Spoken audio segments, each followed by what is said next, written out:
वो interior minister, वो आपके कजन है ना? और पुलिस का डिपार्टमेंट उनकी मिनिस्ट्री के अंडर आता है। लेकिन जब तक वासिक तुमसे खुद कुछ ना कहे, तुम्हें जरूरत नहीं है मदर टेरेसा बनने की। ओके? ये तो गलत बात है ना मॉम। उसने आपको ब्लड दिया, आपकी इतनी हेल्प की, तो अब मैं क्या उसकी हेल्प भी ना करूं? इन मिडिल क्लास लोगों के साथ सारी जिंदगी ऐसी ही प्रॉब्लम्स रहती हैं। मॉम, वासे को इतना भी मिडिल क्लास नहीं है एंड यू नो इट। हमारे मुकाबले में तो है ना। अगर ना होता तो आज ये सारी सिचुएशन ही ना होती। जब आप ऐसी बातें करती है ना, तो ऐसा लगता है मिसेस आफरीन वापस आ गई हैं। मुझे लगता है बिल्कुल ठीक हो गई है अब। अच्छा, बस बकवास नहीं करो तुम। आई एम 100% श्योर कि अब आप बिल्कुल ठीक है। हम अपने नेक्स्ट चेकअप पे जाएंगे तो आप कैंसर फ्री होंगी इंशाल्लाह। हाँ, बस तुम्हारी शादी की खुशी देखने तक अल्लाह मुझे सेहत दे दे, बाकी फिर खैर है। अभी तो आपने अपने नवासे नवासियों की भी शादियां देखनी है, सिर्फ मेरी क्यों? हाँ, उसके लिए तुम्हारी शादी करना बहुत जरूरी है। तुम शादी करोगी तो ही वो लोग आएंगे। मुझे पूरा यकीन है कि वो दिन भी जल्द आएगा इंशाल्लाह।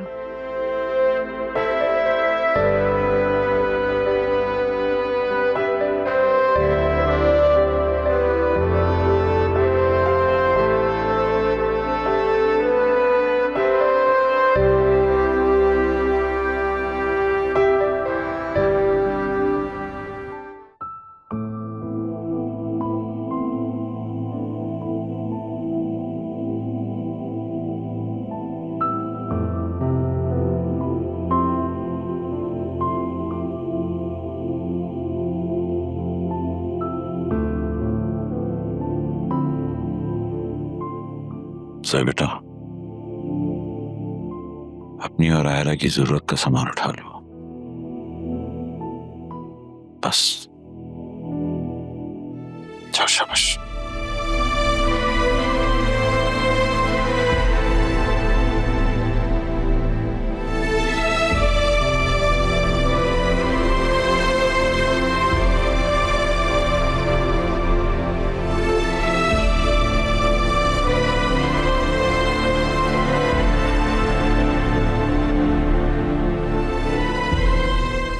मैं इस घर से कोई भी चीज अपने घर नहीं लेके जाऊंगा। इतने कठोर मत बने आप।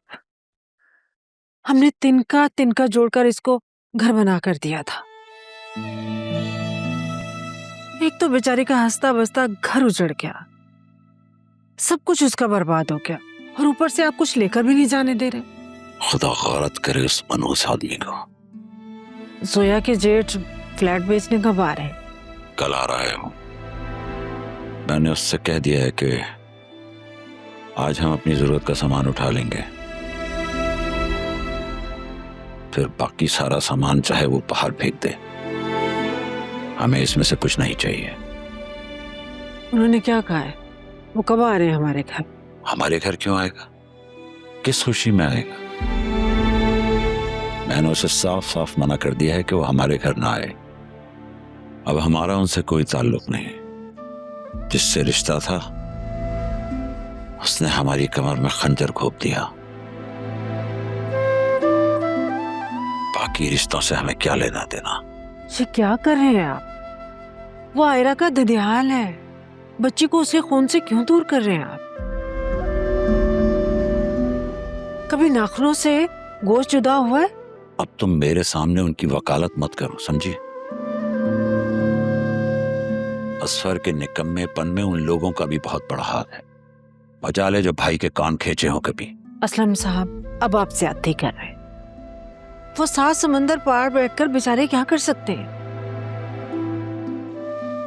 आपने अपने दामाद की हरकतें नहीं देखी? अल्लाह जाने कितने झूठ बोलकर डॉलर हड़प कर चुका होगा अब तक उनसे लेकर। मैं जरा जोया को देख लूं, को मदद की जरूरत हो उसके।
बस भी कर दो।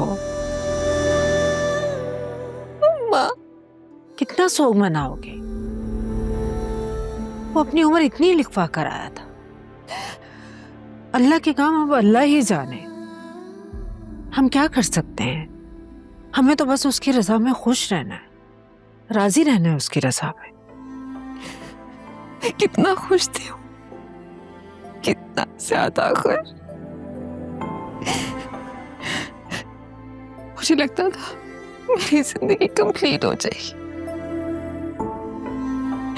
मेरा बेटा, मेरा घर, प्यार करने वाला शौहर,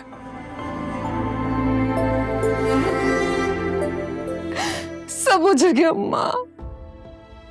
बर्बाद हो गया सब। कुछ ठीक होने वाला नहीं था बेटा। वो सिर्फ तुम्हें धोखा दे रहा था। फर्क इतना है कि आज तुम अपनी बेटी के साथ बैठकर शोक मना रही हो, वरना 2 बच्चों के साथ शोक मना रही होती। उसे कोई तुमसे मोहब्बत नहीं। उसकी मोहब्बत सिर्फ एक धोखा था, एक ढोंग इस फ्लैट को हासिल करने के लिए। उसे कभी भी तुमसे मोहब्बत नहीं थी।